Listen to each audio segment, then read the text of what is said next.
Welcome, everybody. I'm Valerie Joachim. Joachim? No, I struck him out. It's a really weird last name. I'm with the Public Works Permitting Group with the City of Portland. I've got a couple housekeeping items I wanted to go over. If you're not from this building or outside of the city, there are restrooms to use. If you go to the lobby receptionist, the wall behind there, you kind of go around to the right, and that's where the restrooms are. If we get at full capacity, which it looks like we're doing pretty well right here, I'd ask that any city staff might give up their seats, but I think, again, we're doing okay.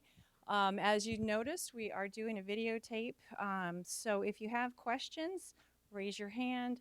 We need to get the microphone to you so the folks online who are watching this can hear the question. So give us just a little bit of time.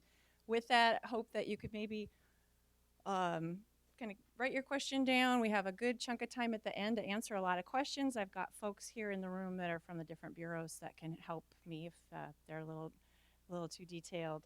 If you had a chance, sign in on the sign-in sheet. If you didn't do it on the way out, please include your information. I'm looking for any kind of feedback. This is the first time we've done this presentation, how to make it better. And if you'd like a copy of it, we're going to post the presentation and the videotape to the website, so that'll be available as well.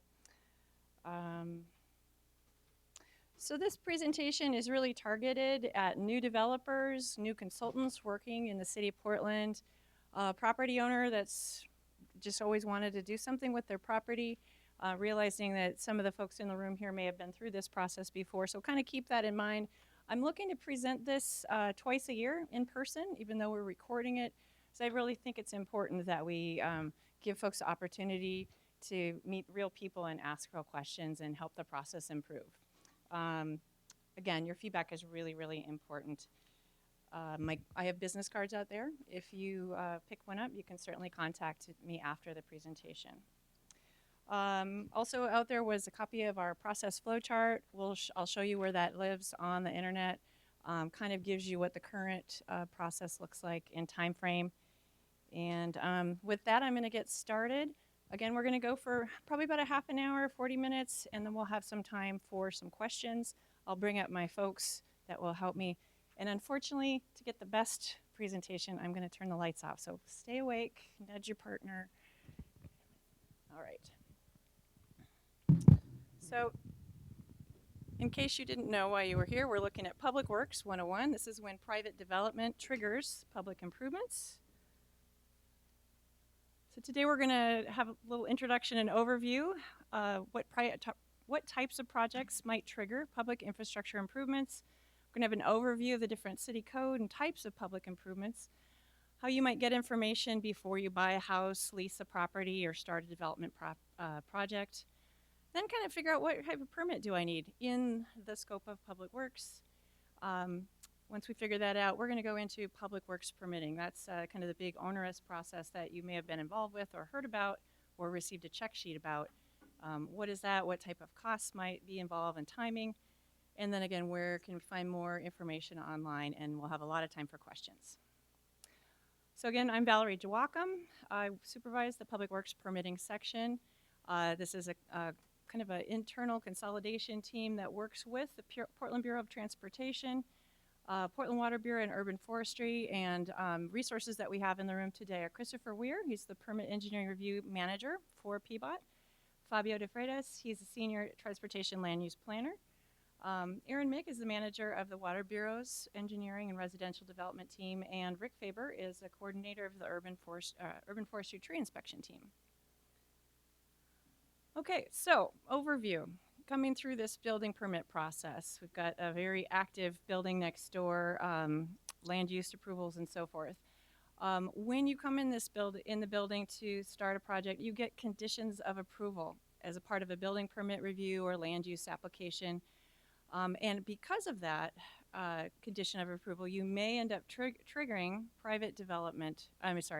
public improvements, which are out in the public right-of-way, and they'll eventually be constructed for the benefit of the public. But again, they were triggered by your development project. If this is all brand new to you, the right-of-way is the edge of the property line of the street over to the opposite property line. And we could be talking about water services, stormwater, sanitary, sewer, frontage improvements. street trees, and any of the franchise utilities that might be out there too, gas, cable, and so forth. Um, because someone is looking to do a development within the city, and we'll talk about the triggers for this. These are designed, funded, and constructed by the private developer, and upon completion, then accepted into the city's assets. Okay, so we've got a bunch of different project types, and I put up a couple scenarios. So I've got a food cart that I was talking to recently. He's really excited. He's done such great business that he's opening a second location, and it's going to be in a warehouse over on the east side, brick and mortar building, and he's going to be a tenant. Second scenario, work with a family recently that wants to build a home or develop the property that they inherited. Wouldn't that be great? We could all have our family houses there. Another example, existing business, the business next door went out of business, and so they want to expand into that new location and do a big remodel. All of these will trigger public works requirements, perhaps. And I just made this list of project types which might trigger public improvements. Again, single family infill sites, a lot of high density residential we're seeing these days. There still are areas of town where new subdivisions are going in. A lot of tenant improvements may trigger public improvements. A lot of commercial, a lot of institutional. The city itself is not exempt from these requirements. So Park Bureau may come in and put in a new city park, and they've got to bring the services to it, new frontage improvements, schools, hospital campus. Yeah, so everybody could possibly trigger these requirements. Sorry for the darkness there.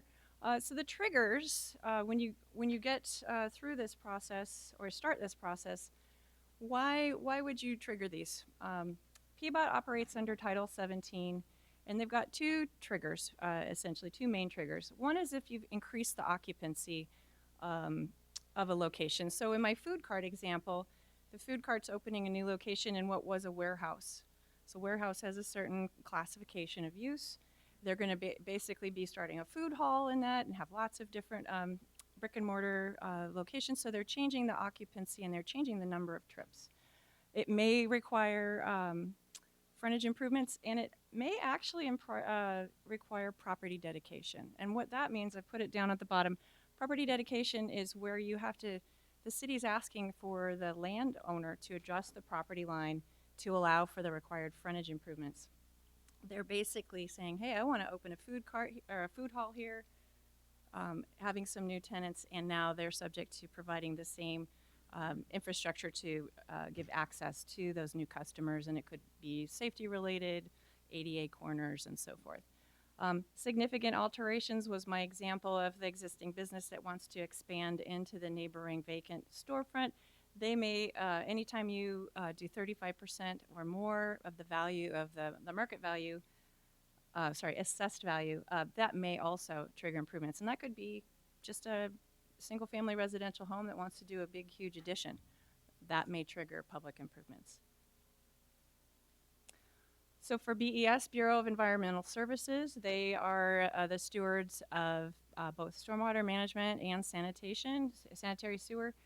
Obviously, if you're doing a new development, you're going to need to deal with sewer and stormwater management, not only on the private side, but for the new impervious surface you might be creating, or it's a brand new block, or that block just never got developed, so the sewer never got extended. And BES requires an individual direct route of connection to the sewer for each lot. And then again, with the Stormwater Management Manual, it's been in place since 1999. Any new or redeveloped impervious area of 500 square feet or more must be managed. Urban Forestry, they work under Title 11 for their triggers. Public improvement must include trees per their applicable density requirements. If your development comes in and you need to remove a healthy tree, the Forestry Department may assess a fee for that tree removal. So that would be a mitigation fee. And then if they require, say, 7 trees along this frontage, but because of the development, you can't get that frontage configuration to work, there may be a fee assessed in lieu of each tree that doesn't fit into that. Water Bureau operates on City Code Title 21. The size of the service connections that are already out there or the size of the meter may not be enough. It may have been size for a single family home, and now you're putting up 24 units of high density housing, so that may trigger new public improvements and upsizing of pipes or meters. Again, this may be a new part of a block that never had water service extended to it. Because of the type of development, it may require completely separate fire service and fire hydrants, and those are things that might be taken on by the developer. And then, as we'll see in a little bit, there's certain stated areas in the public right-of-way where each of these utilities needs to live, especially for water. And anytime that other pipes are too close or other types of assets are too close, there's required separation. So that may trigger the movement of these pipes. So long laundry list of the types of public improvements that could be involved. Your project could include the need to develop an entire full street or half street improvement, curbs, gutters, driveways, sidewalks, street lights, signals, pedestrian buttons for crossing, traffic signs. Some projects just trigger ADA corners and mid-block ramps, but because the new corner is required, there may be an existing power pole or hydrant that then is in conflict that would have to be moved. Again, the reason trying to get this information out is I see a lot of customers that come in and they didn't know this before they bought the property or signed lease agreement. They get building permit check sheets a little ways down the road and they go, oh my Lord, this is blowing my business model, or I didn't realize all the things that would have to be included. So as much as we can come and give you this information up front or show you where to find the information yourself, that's really one of the reasons I wanted to bring this to you guys today. And sometimes you might be on an unimproved roadway, and say in Southwest or out in east part of Portland, and you may have to do a grade and gravel exercise to get that unimproved road ready to travel to the development. For Water Bureau, again, there may need mainline pipe extensions, different valves, separate fire service lines, hydrants and vaults, and again, urban forestry. They really are trying to get the tree canopy to the right density. We kind of talked about some of these. Got mainline pipe extensions for BES service branches to serve individual lots. Vegetated stormwater facilities along the frontage, stormwater planters. And then sometimes in certain parts of town, the stormwater can go straight to street sumps. But again, that's something that the developer may need to put in as part of their development. So as I mentioned just a little bit ago, if you had your perfect situation where you were building a brand new street, and this is a little small on the details, everything has its right place. Underground vaults, there's spots for gas lines and water lines, and so when the reviewers are doing their reviews, they're looking at these standards and going, all right, what do we have? We're in a dense urban environment that wasn't maybe built this way originally, but how can we, if we're building a new situation, get close to this? Okay, so we talked about conditions of approval at the very beginning. How to get more information before buying a property, leasing a tenant space, or starting a development project. So how do you get something written down? You can come before starting a project. You could come in and submit an early assistance application. You can have a meeting with folks in the first floor. You can submit a public works inquiry application, and that's just for 1 to 2 residential lots only for that public works inquiry. And that's all applied through the Bureau of Development Services. Your property may be subject to going through, say you have a single family residential, but the zoning doesn't support putting multifamily there, but that's what you want to put. You may go through a land use process, or may have a huge chunk of land that you want to do 12 houses and a new public street. That would be a land use process, and then you'd do a final plat process to separate all those lots out. And the check sheet in that situation would set some all of these are set conditions of approval. Some sites are zoned exactly for what you want to do on them, so just submitting the building permit and getting a check sheet that says, oh, hey, by the way, you've also triggered a new ADA corner or new signals and streetlights. So the check sheet from regular building permit process will get you going in the right direction. But basically, each infrastructure bureau and urban forestry set those conditions of approval related to their code authority out in the public right-of-way. And it may include those property dedications that would allow for enough room for the required improvements. And the most important thing, get it in writing. I have a lot of customers that go down to the first floor. They sit and you can put your card in the different boxes for the different review groups and bureaus. They'll have nice conversations with city staff, and then they'll maybe buy a piece of property, and then they'll come and put their plans in, and the city might standards could have changed, code could have changed by that time, and if they didn't have it in writing from their earlier visits, they might be surprised that things have changed. So get it in writing. So then once you get it in writing, you've got some conditions. What kind of permit might you need? We've got a lot of online resources. But Water and Urban Forestry, basically they will put their conditions of approval and permitting. They'll communicate all those requirements through the building permit, early assistance, or land use processes. If you're just going to go out and take a tree out and it's not related to Public Works, they have a tree removal permit process. BES and PBOT requirements and permit type are also communicated through building permit, land use, or early assistance processes. But we can also get you to some information to self-serve. So on our website, what kind of permit do I need? I'm just going to do a quick visit to our website. So Public Works website looks like this. And what kind of permit do I need? Looks like this. Whoop. It's very touchy.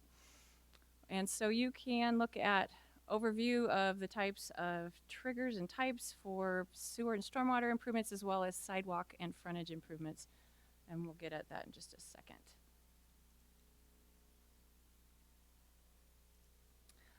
All right. Okay, so for BES, they have a couple different types of permits.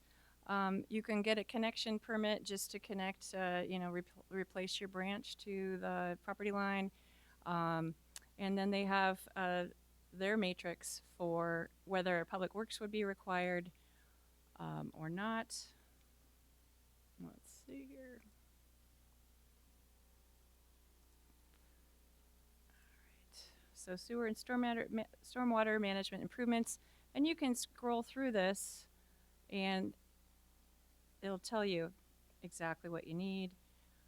If the sewer is under 100 feet long, less than 12 feet deep, it may qualify for a very simplified sewer permit process, and that's separate from Public Works.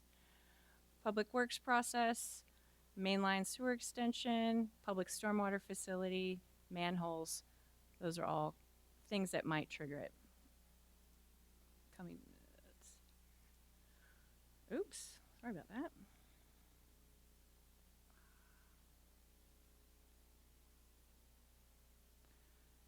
Always something, right?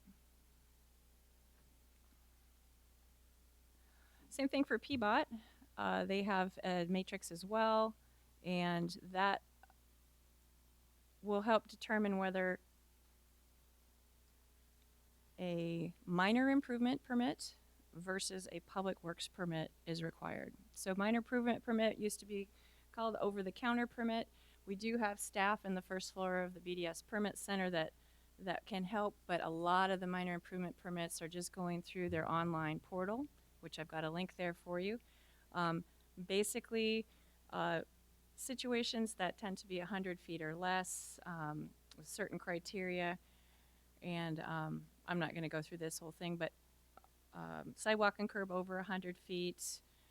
There's no curbs in the situation. If you need to do an ADA ramp, a lot of situations where you're just going to trigger going through a full Public Works permit.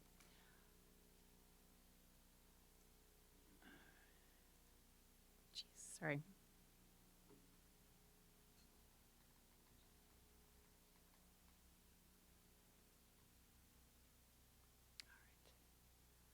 Okay, so the differences between minor improvement versus public works permit, again, it may apply to voluntary and posted sidewalk repairs. You have city staff that are going through and noticing if the sidewalk is broken or lifted.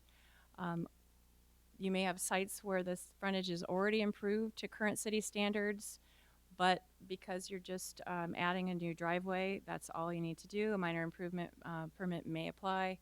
And then, as I said before, sites with less than 100 feet of sidewalk that might need to be, again, it's a may, but use that matrix that I pointed out. And then the public works permit is basically a consolidated process where there's engineering review going on. The minor improvement process doesn't really have situations where engineering is involved. All right, so now we've got public works permit, and that's kind of the meat and potatoes of what we've got going on today. So now you've got a check sheet that says, I've got to go through the public works permit process. Now what? So public works is a consolidated process that lives also in the permit center. My public works team is a group of 4, and we help do kind of the behind the scenes roadie activities like at a concert for the permit engineering review teams of water, transportation, BES, and urban forestry. So we're the interface between the applicant, the owner of the property, the developer, their engineering consultant, and those review agencies. And we do, it used to be back when I was a youngling, BES had a separate process and had a separate fees on a separate floor of the Portland building, and transportation and water. And so we consolidated that about 10 years ago. In order to do a public works permitting process, you'll have to hire a civil engineer to work through the process. And there's lots of internet tools and online resources that we'll go through a little bit later. But basically, we've got the public works flow chart, the process overview that you may have grabbed a copy of. There's step-by-step instructions on how to go through the different phases of the process. There's plan preparation, examples, tools, and we have a paperless submittal portal to kind of expedite things. Wanted to talk about the types of public works processes or projects. There is a what's called a PBOT separate. That's just where you're being check sheeted for a frontage improvement. You may also get a building permit check sheet that says you need to do a public sewer or storm pipe extension. That would be a BES separate project. You may also be told that you are involved with a BES PBOT joint project, and that's where you have frontage improvements with the public stormwater facilities. PBOT Transportation owns or will eventually own and manage the frontage improvements. BES ends up being the owner of the public stormwater, vegetated stormwater facility. And you may end up having a PBOT BES joint. So you've got frontage improvements, stormwater facilities, and a BES separate. So you may have to extend the sewer or the storm sewer main line. Within that, we've got 2 main types of public works permits. One is just kind of a typical meat and potatoes public works permit. Has set fees for each review phase, which are concept and design. And then we have estimated fees for city construction management and inspection. If we ask for too many fees and our city inspection staff doesn't need as much time to inspect your project, those fees can be refunded if overpaid. Conversely, if the project hits a snag and it takes longer, they may charge a little bit more. Complex permits, maybe for a very, say OMSI wants to expand and they want to do a whole bunch of work over phases. They may be a complex permit and it's a very iterative review process, and they end up paying as they go for city staff time and a cost recovery type of a model. All right, so public works permits. So my check sheet says I have to go through this process. Now what? Everybody there has, everybody's got, we're gonna go back. Sorry. Everybody's got your, gosh. This is a really touchy mouse, I'm sorry.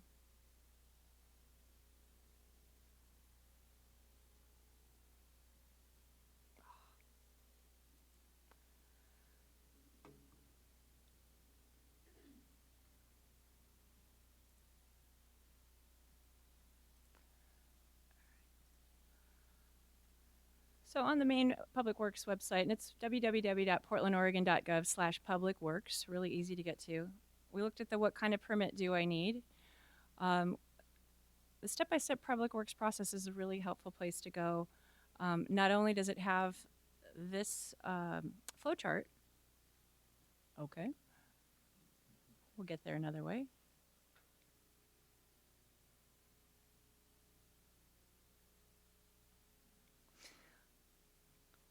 But it also describes the process in a step-by-step method. So this whole process can take anywhere from 3 to 4 months or longer if the site is complicated or there are the requirements for interim reviews, multiple rounds of review per phase. But basically, starting off with the concept submittal, the engineer takes the conditions of approval as well as the city design standards and puts together some preliminary concept plans. This is a skeleton approach to what they think is required on a very horizontal, flat basis. And they submit the concept plans. It takes a little bit of time for the city to get them taken into our system, but we have about a 2-week review period there, and at the end, the applicant and the consultant will meet with city staff to go over review comments. The goal with this period of time is to get concept approval, and that may be critical for a land use process that you're going through or building permit check sheet if you have your building permit and your public works kind of going in tandem down the same road. With concept approval, again, if there are requirements for any revision, each revision process takes another 2 weeks. Once we get past concept approval, we go into the design phase. This is where you start to develop the vertical. So we're now out of the flat paper skeleton view, and we're going into full design, kind of the whole lasagna layers of how all the different pieces of public asset infrastructure fit together in that strata of the lasagna. The consultant submits the submittal, takes a couple days for staff to turn it around, and then it's a 5-week period for review. And these periods of time are not only for the public permit engineering staff from each bureau to review it, but they send the reviews out to the franchise utilities through the city utility coordinator and make sure the outside utilities don't have conflict. They send them to their district maintenance engineers for each of the bureau to make sure there's existing systems out there that may not be compromised or might be in conflict. If there's aspects that might affect the structural stability of the road or the new pipes going in, we've got structural and materials folks that will review it. So it takes that much time. Again, this process can be a bit iterative if there are usually requirements for a next round of review and a next round of review. And each round of review is then 2 weeks for that.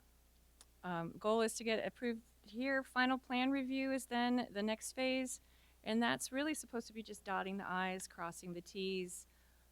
Shouldn't be any scope change, but trying to make sure it's final plans before we would have the engineers submit what's called the vellums for city signature that the engineer of record would stamp.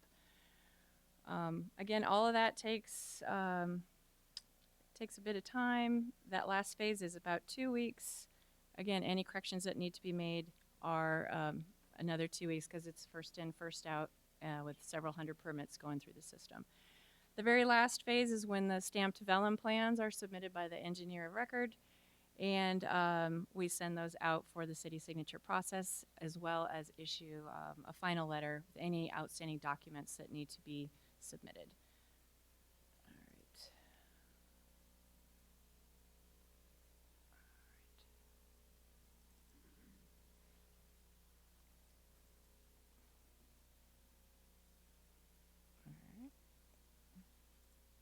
My apologies.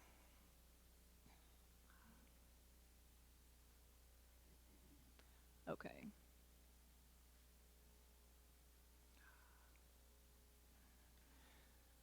Okay, so again, I mentioned it would take at least a minimum of 3 to 4 months to go through these phases, longer for more complex site. One of the things I wanted to point out was that oftentimes these are going in tandem with other processes at Bureau of Development Services, such as site development permit reviews, final plat processes, and the building permit.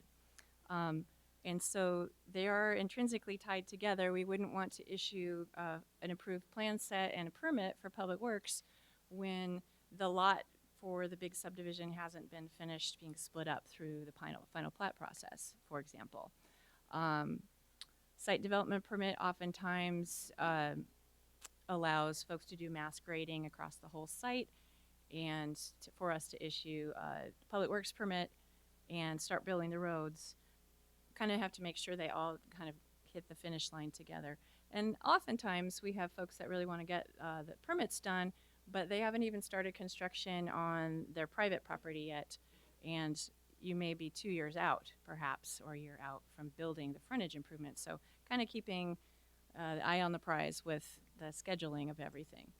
Once the plans are signed, they're good for about a year because utilities can change, standards can change. So we want to really help folks go through the system to make sure that the plans are the best at the time they need to be so that they can be constructed in the right sequence. One of the things that folks want to know a lot about is the relationship of the building permit to or final plat to these conditions. You're going to get these check sheets that say, hey, you have to do a final plat and submit a performance guarantee.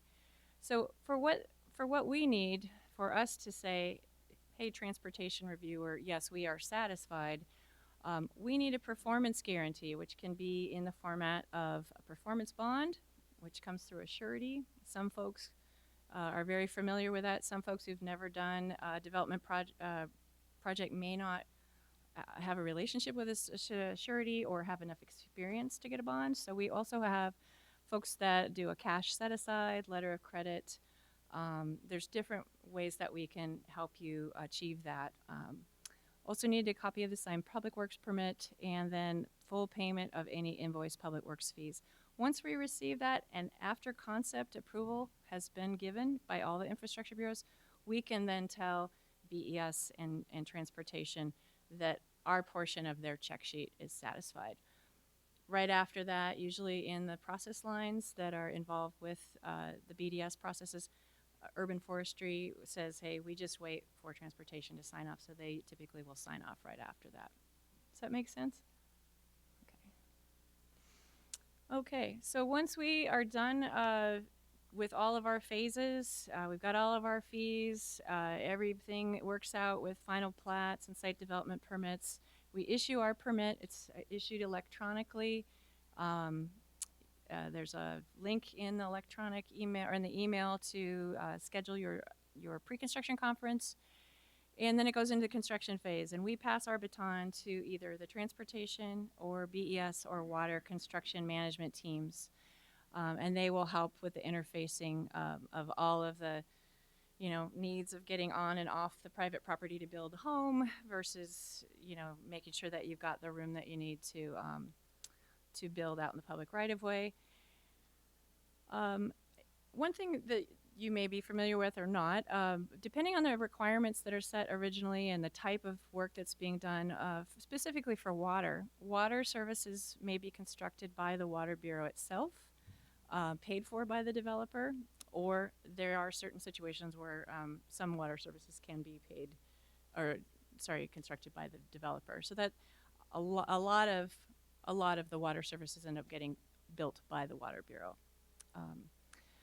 Then once construction is complete and punch list items are addressed, the original performance guarantee, either that bond, cash deposit, letter of credit, it will be returned in exchange for a 2-year warranty bond. So standard construction specs for the City of Portland says there's a warranty period of 2 years. If anything has a defect or a failure, the entity that puts it in, whether it's a city project under a contracted contractor or a developer project, there's a warranty bond and in place for 2 years. And that's important when we come to my section on costs. So basically, we've got that 2-year warranty period, and then at the end of that, hopefully that's it. It becomes a city asset. Okay, so costs. I wanted to bring this up. This is kind of the hidden costs, and I'm not going to have any real specific numbers, but I want to give kind of the big scope of all the things that could be triggered by public works requirements. So this is outside of building permit and SDC charges or any land use application fees. So engineering, the cost to hire a civil engineer to design these plans and participate throughout the full process all the way through construction, because there are sometimes changes in construction that require a licensed civil engineer to make those changes. The public works process itself involves the review and meeting time by city staff, and that's for this consolidated process from all four bureaus for concept and design phases, and then those then result in going to construction. So the developer will be required to hire a contractor to build to the Republic right-of-way, or to build those Republic required improvements to city standards. Then on top of that, we've got city construction management inspection team that will monitor the progress and do the inspection, make sure it's restored correctly. And that's billed by an hourly rate cost recovery method. If there are existing utilities, such as power poles, gas lines, existing water main, hydrants, fire service lines, water main extensions, all these different kinds of things, those all could be required to be moved or relocate, additional costs for the project. And again, we talked about the urban forestry tree mitigation and fees in lieu if tree density was not achieved or trees had to be removed. So more costs. Sometimes, oftentimes, well, not oftentimes, sometimes stormwater management is required out in the public right-of-way as well as on private property, but it's not achievable. And if BES approved it, there's a square footage rate of based on the impervious area that's not able to be managed, and those can be sizable fees as well. They use that money to build more regional stormwater management solutions. Talked about the performance guarantees, warranty bonds. Bonds themselves, if you're able to get a bond, they are about 2.5% to 3.5% of the total value of the project, and that it's kind of like insurance where they charge you a premium. The premiums are typically 2-year terms. So if the public improvement process project was sizable, that could be a good charge. Some folks can't get bonds, and they may put the entire amount in a set-aside account, and that money just sits there, and you don't have access to it. But it guarantees that the project that will be constructed. Anytime we cut into the street and do underground utilities, the city utility coordinators will require a street opening permit, and usually sewers, waters, any type of piping. City inspector will go out and verify surface restoration that's equal to or better condition. Those can be quite sizable too if you're having to extend the, for example, a new subdivision, bringing in new services. It's all by the linear foot. And utility vaults. So you might, as you're walking around downtown, a lot of vault covers that you're stepping on. Those utility vaults are there for the benefit of the private property, but they're located out in the public right-of-way, so they're required to have a lease agreement, and the lease agreement is a perpetual lease to allow that to be there, so that's a cost that will be ongoing. And then some people have been confused throughout our process, so we're issuing this public works permit to construct public facilities to some permitted plans. They don't include the right to shut lanes temporarily or close sidewalks to store materials. That's all covered under a temporary street use permit. And if the project is long and goes over many months, that can start to add up. And we've had folks, that can be a sticker shock as well. So again, just trying to get folks' eyes open and ask the right questions ahead of time. Getting to the end of the discussion, I put a lot of things on here because this is meant to be kind of a freestanding PowerPoint that folks can go back to, so I'm sorry for all of the text. But these are a lot of the links that we just went through.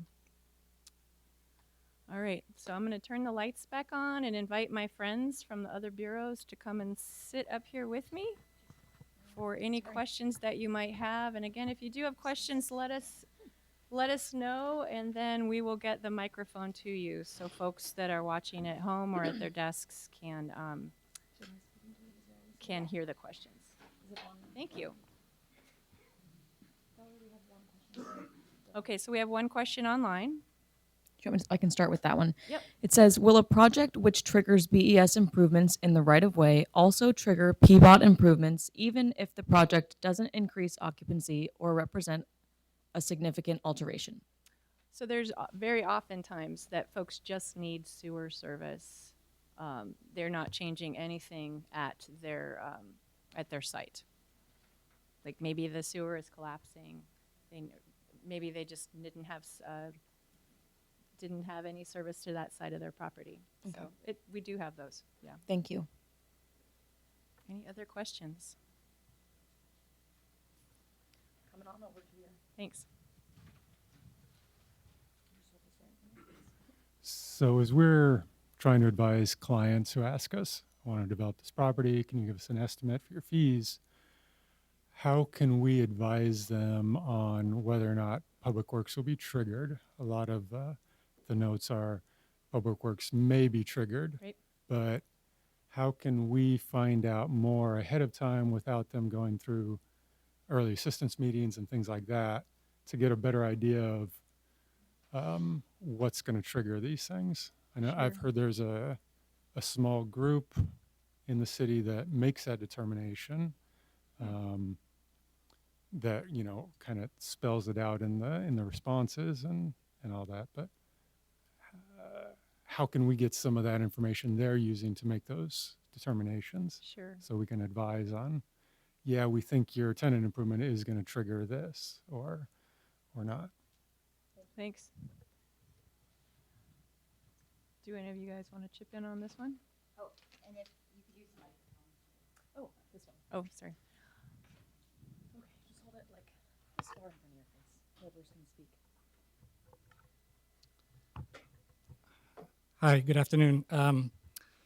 So I think all of us could probably weigh in on this, on your question and give you advice. My first bit of advice would be to not disregard the early assistance process, because that's the only tool that you and your client are going to receive in terms of how you can move forward with the project.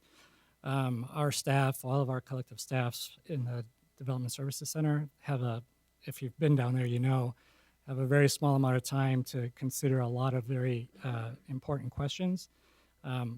Nobody should expect that in a 15-minute consultation that you're going to get as much information in detail that you need to proceed with the project.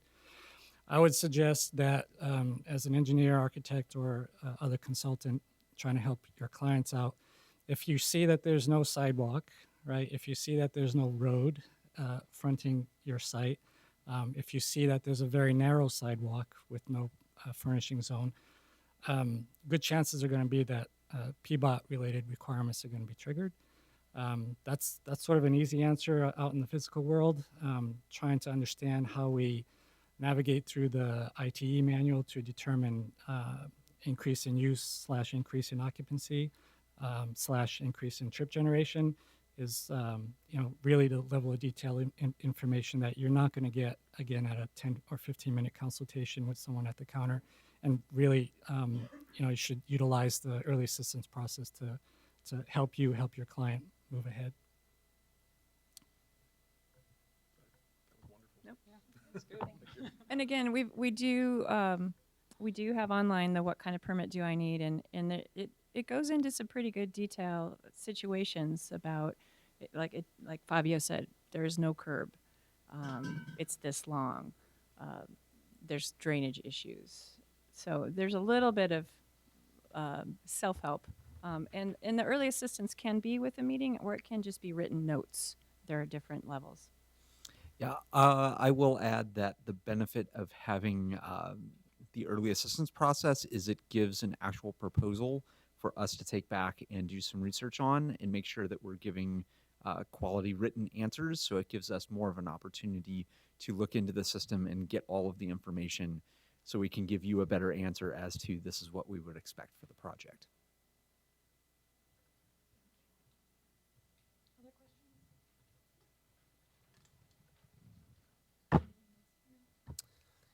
Hello. I'm just sort of piggybacking on that. The calculation of the 35% of the assessment value is a simple calculation that we can do as early as professionals, but the trip trigger is the one that is the big one. And if it looks like it's a perfectly good sidewalk and everything looks fine, everything down the street all lines up, nothing is changed anywhere, it's hard to determine that. And I've started this process. I've been through it twice now on very small projects, and I think it makes a lot of sense for someone's developing an entire block. It's obvious they're going to go through this process. The design process is long in that case. There's that process kind of piggybacks it. For someone who's just coming in and doing a TI, their use just happens to trigger it based on trips. They're not anticipating this massive process. They need to get their doors open so that they can pay for the process, or they can pay for the process itself. I mean, an engineer can cost $30,000, $40,000, and so what it feels like is that the small people that are just doing these little projects that are maybe $10,000 worth of interior improvements, literally, are slipping through the cracks on a process that's designed really for a much larger, what appears to be designed for much larger projects. And I'm curious to know if there's any discussions about trying to find a tiered system in that process, and the big piece being trying to get the building permit released sooner in the process, because we submitted it and you've got it listed out there at somewhere in design development, they'll release the permit and it sort of says maybe 10 weeks. But the reality is we're now, 6 months and we're not there. So I'm just wondering if there's any, the guy that moves into the warehouse to do the brick and mortar, like that person is sort of stuck. Yeah. To some extent, well, let's start. People come into this at different phases of their on-site development process, and some folks may be well into the purchase, the lease agreement, and so forth. Some folks may just be investigating, and it is a difficult situation. And sometimes folks are just about ready to be done with their building permit and have it issued, and this is the last thing. And folks may have not paid attention to the magnitude of the requirement. Right.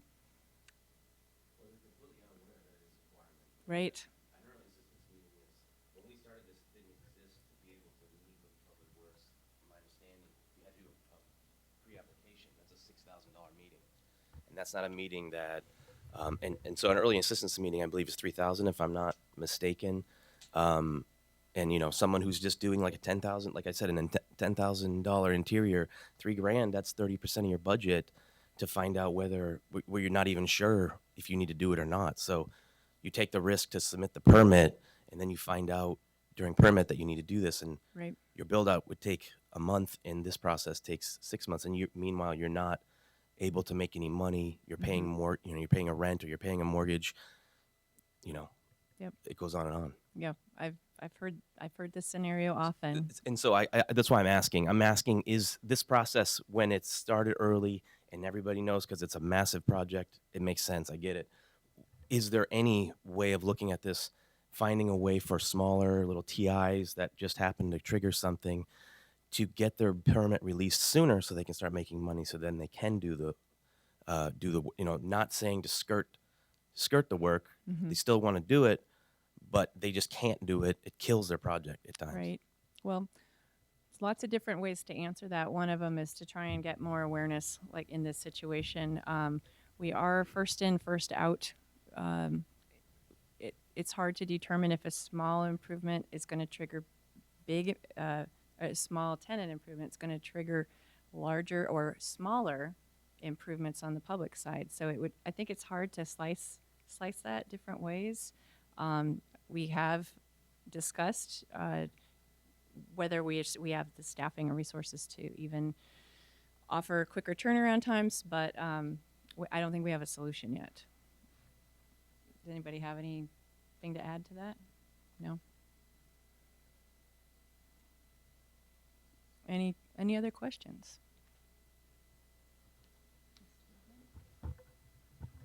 I remember hearing talk a few years ago about the possibility that PBOT might offer something where you've got a small project that you could pay a fee or pay the city to do those minor improvements, say a upgrade or something.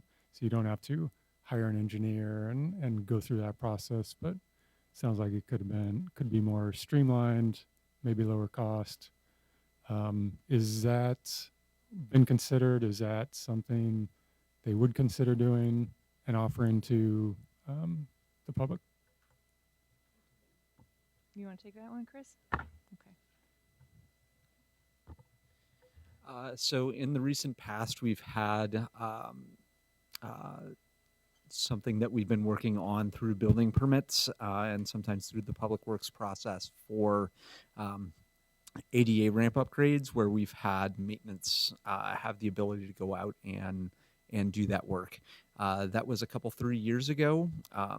In the meantime, we now are under settlement agreement with Creek for constructing a lot of ramps, and what that's done is taken away pretty much any additional capacity that our maintenance group currently has to be able to do that work. So right now we're currently unable to offer that. That's not to say that we might not be able to offer that in the future, but right now we don't have the capacity to offer that through our system.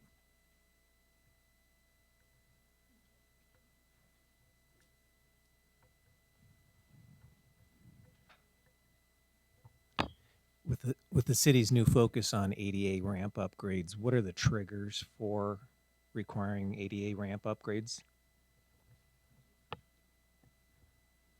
Fabio, would you take that one?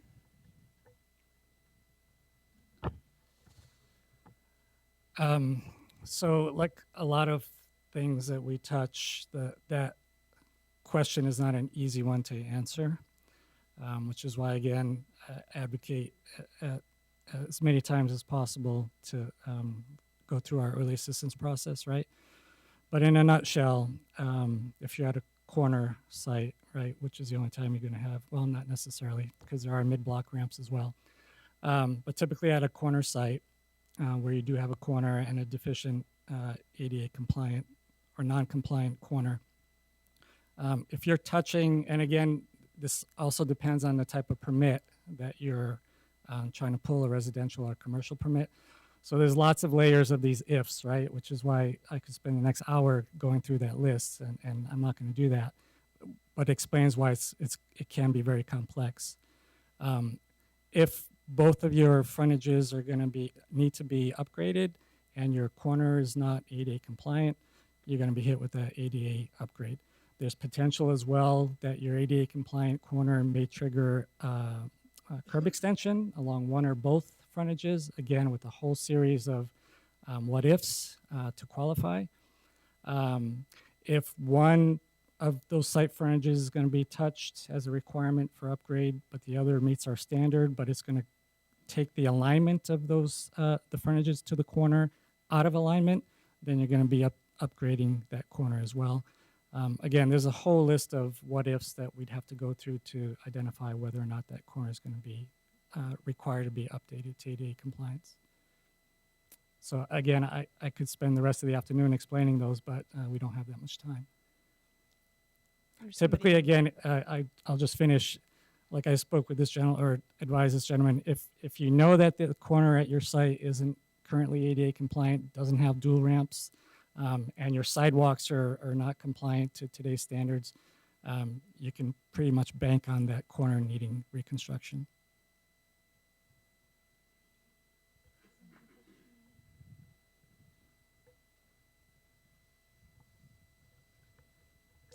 Thank you.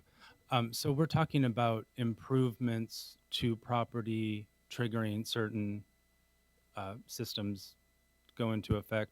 I'm wondering, what is your definition of improvement, And does that include things like property line adjustments, lot consolidations, things like that? Improvement on private property when you're using that term. Correct.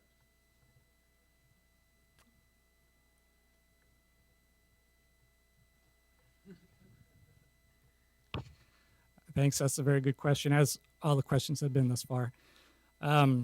So again, a series of very complex lists that we have to go through to identify the need for an improvement or not. Again, which is why I advocate for the early assistance process. A PLA lot confirmation is not considered a land use decision, so we don't tie our requirements in relation to something that's not a land use situation. I got to be careful about saying that because a building permit in and of itself can trigger improvements, right? So there are types of applications, land use applications that we review on a regular basis, type 1, 2, and 3, with higher complexities being those type 3 reviews, right? Or multiple land use reviews equating to a type 3 review. Those are typical times that you're going to find out if you didn't do the early assistance that you're going to be triggered with during frontage improvements. With PLAs, property line adjustments, and lot consolidations, at least from PBOT's perspective, because there are no approval criteria associated with those, we at least advise the applicant or potential property owner of what the expected improvements are going to be in relation to the development that will eventually occur post that PLA or lot confirmation. But again, the layer of complexity is there even with land use reviews. Not all land use reviews are going to trigger frontage improvements. If we have existing sidewalk conditions and corner conditions that meet our current requirements, even though you may be doing a land division or some other land use review, there's not going to be a need for frontage improvements to be triggered. Did that answer your question?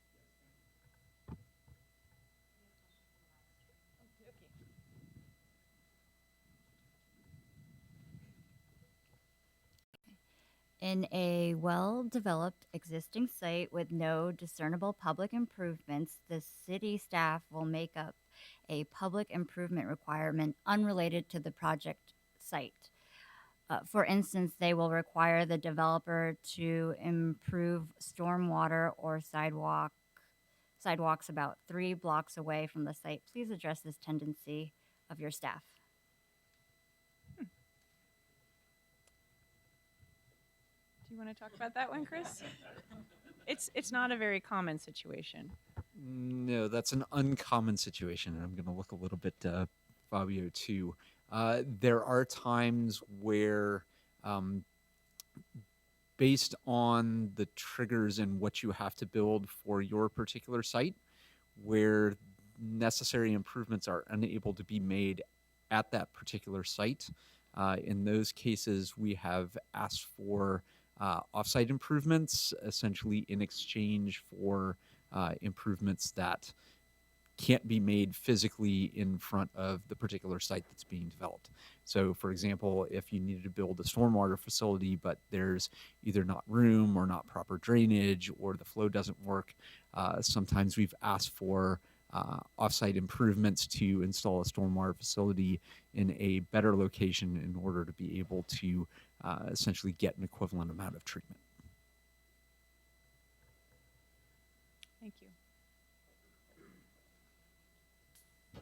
So we're almost out of time, but we'll definitely take a couple more questions. Hi.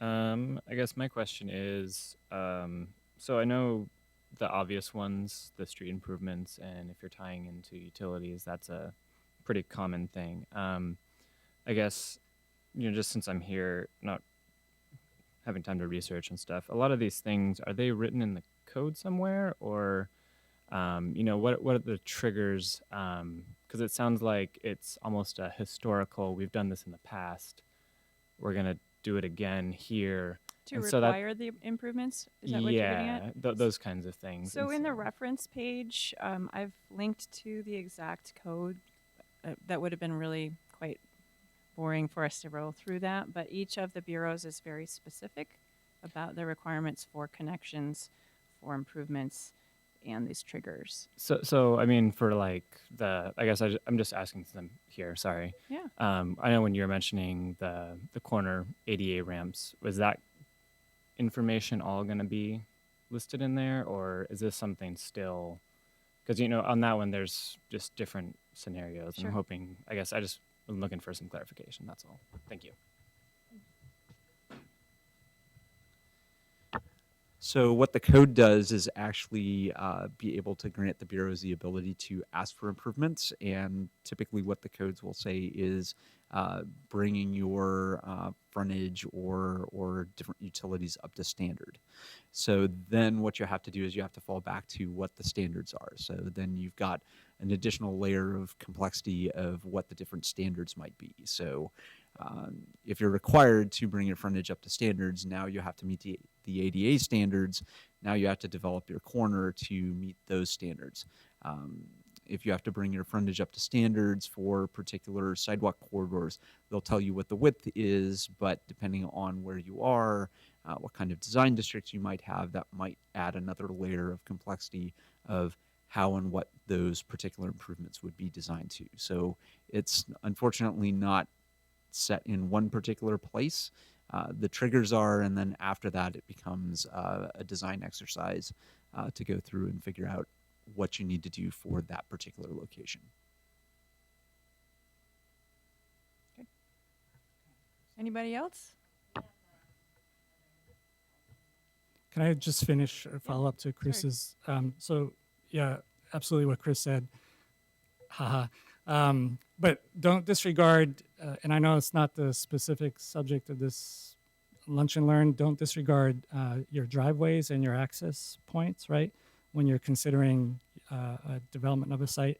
Again, a different code section, I think Valerie also included, but one of the numerous items that we have challenges with is, especially in the downtown area for a number of different reasons, is getting the location of your access, your driveways correct. So I'm glad that you're asking the question and where to find the answers to your questions as well. But don't disregard your access points and where you're proposing them, because there are limitations in terms of distance from the corners, in terms of proximity to other driveways, how many driveways along the frontage, how your driveway may interact with the driveway across the street.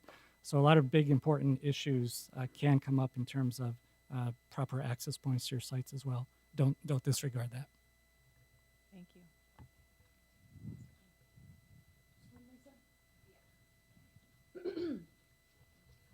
Okay, the question on the live stream is asking, can a similar meeting be done for engineers? Question for Chris Wire.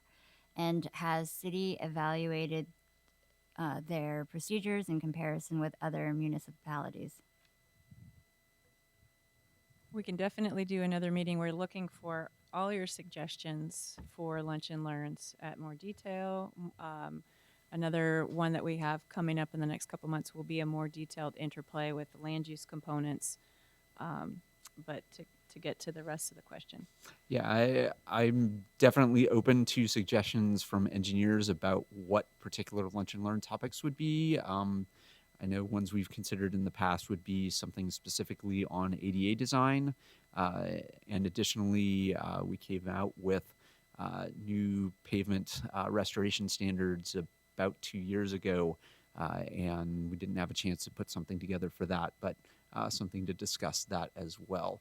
And then I think the second part of the question had to do with procedures and whether we've evaluated those against other jurisdictions. Yeah, so that's a long question. When the public works process was created kind of from scratch, back in 2007 when we originally started it, we went in one direction, which was kind of a consolidation of just some basic processes. Then when it got redeveloped through the refinement of the entirety of the public works review process back in late 2009 and 2010. We had a panel of engineers and developers from around the city that kind of advised us on how to do the process. At that time, we did go through and take a look at what cities like Seattle and San Francisco and other cities kind of on the West Coast had done. I'm not sure whether they're asking specifically for that or whether they're asking for whether we're aligning our processes with jurisdictions within kind of the city range. So say like Beaverton or Clackamas County or things like that. We do do some processes in conjunction within their processes as well. So there's a lot of interplay with how we make decisions, but each individual bureau and civil organization has their way of being able to process. They have their requirements that they need to meet, and they've usually designed their individual processes in order to make sure they're meeting their standards. So we have done some review and coordination of how we do things with other municipalities, but there's probably always room for improvement. So if you have things to suggest, we're open to taking those suggestions. And just for Public Works and for the behind the scenes folks, we're in the last year have been working on not only kind of updating all of the information on our website, but we are moving towards being able to turn on an online payment portal, which will probably hit in early winter, and that will allow for same day payments, which has been a huge, just a long waiting time. Sometimes checks can go to our offsite third-party bank and take over a week or so for us to get confirmation, which slows you guys down as far as us being able to issue permit the same day or next day, or to sign off on the building permits and plats. So I think that's again, where we can try and cherry pick and cut time off. We're trying to do that as much as possible. And secondarily, we're going to be coming out with a pilot for doing digital plan signature process through DocuSign. And so we won't be routing these hard copy rolls of vellum plans, which can take 2 to 4 weeks going through the city process to have wet ink signatures, which aren't even required anymore. Digital signatures have been allowed since I think 2003. So that will take probably weeks off of our time. We're planning to do that pilot this winter as well. So where we can cherry pick big blocks of time, I'm all for it, and we can make those changes. So any suggestions you have, again, bring them to me. We can be nimble. I just had a closing comment Sure. just because, I mean, in lieu of this, but I just wanted to reiterate what we're doing here is trying to get the information out so that people actually think about public works before they get too far down in the building permit process. So we're often later in the process and everyone gets their building designed and all their utilities inside the building design, and then they come out to the street and go, oh, wait, oh my gosh, right? And there's a lot happening out there that we would like people to address earlier. And our only way to really do that is through the early assistance program. Tiering it is difficult for us because it's the same engineers, it's the same amount of time that takes us to review a large and small project on a whole. So we haven't been able to do a tiered program. So that early assistance, again, is the best approach.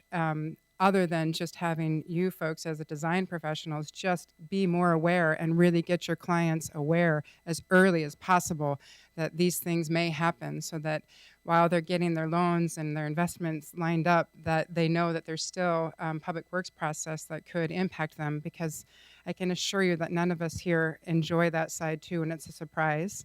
We're not here to do that either, but we just need to make sure the public works gets handled appropriately. So that's why we're doing these lunch and learns. We're constantly talking about how we can get the message out earlier to folks. So I just want to say thank you for all of you attending, both internal and external city folks here, because this is why we're doing this, is to try to get that message out. So thank you. So in the interest of time, I'm going to wrap it up, but thank you for coming. Again, the sign-in sheets are out there. Put your suggestions, grab my card, send me an email, check out the website, poke around a bit. make suggestions that can really help everybody get through the process easier. So thank you guys, really. Thanks.